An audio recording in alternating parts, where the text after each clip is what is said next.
Hey, how's it going? This is Joe and Tell. This is the objective review, the measurement portion of my review, and I've separated them out because some people are interested, some people are not, and so I figure it's better to make a separate video. I do have a full review of these as well as a binaural sound demo. I'll link to those down below. So this is the on-axis response of the BS41. This is the listening window, and so let's take a look at the sound power. And this is the measurement all around the speaker. Quickly, just going back to, I like to look at the listening window. So looking at the listening window, this is a pretty, I guess, neutral-ish response. There's some ups and downs, some imperfections here, but this is a very inexpensive speaker. So I'm happy to see that it's even this close. Yeah, it has a little bit of a treble rise here. I'd rather have more treble than less because I can always EQ that out. But overall, this looks pretty decent. Again, the sound power is what happens when I measure all around the speaker.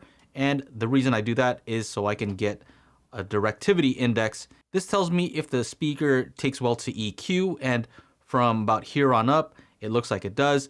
I don't really trust my measurements that much below 500 Hertz because they are in-room measurements. But as you can tell, I mean, this looks pretty decent. I mean, from here on up, I would be happy to EQ that. This treble bump here, no problem, I'll just EQ that out. Looking at the breakdown of the woofer, this is up higher because I did measure real close to it. And so you can see that it's actually smoother than what I got here. So you can tell that this is interference with my room. This is the actual response of the woofer itself. And the tweeter, and you kind of get an idea where they cross over somewhere around here, close to 2 kilohertz. So this is a measurement of the port here. And as you can tell, it's tuned in a way where you could actually hear what's coming out of the port. I've seen some other speakers where they have some low port tuning, but the port tuning is like, very low in volume, so you don't really hear what's coming out of them. There's pros and cons to that. The pro to not having as much coming out of the port is you get less chance of port chuffing. But with this, you can actually hear the extra extension from the bass because it's pretty loud compared to what the woofer is doing. If I take a look at the response, including the port, might get something somewhat like this. And let's just say we're looking at about 90, let's just say 91 decibels is the average. So 3 dB down from that. We're looking around here, around 50 Hertz. Now they're claiming 70 Hertz is the F3 or the minus 3 dB point where it's down by 3 decibels.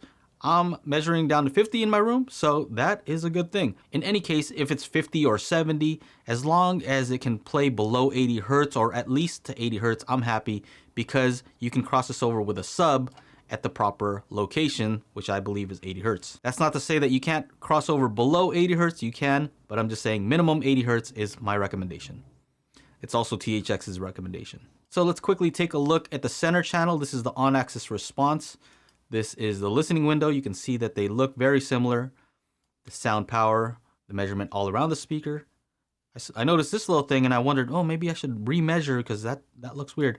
But as we'll see, that is actually part of the response. And the corresponding directivity index, you can see here, it's not quite as smooth as the bookshelf speaker because of this little area here. I'm not sure what that is, but let's take a look. So if I take a look at the woofer by itself, there are 2 woofers. So that's woofer 1, that's woofer 2. This is the tweeter. So they cross over here around 1.4, 1.5 kilohertz. And here is the port. Oh, what is that? That's port number 1. All right. So you see that there's some sort of resonance coming through the port here. What that's coming from, I am not too sure, but it's definitely coming through the port.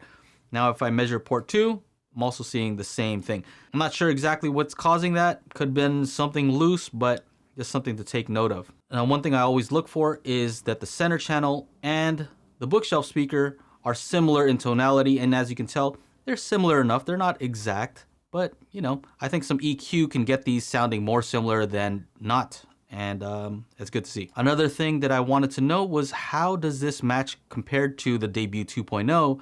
I had the B5.2s a while back, and this is the measurement I had from them.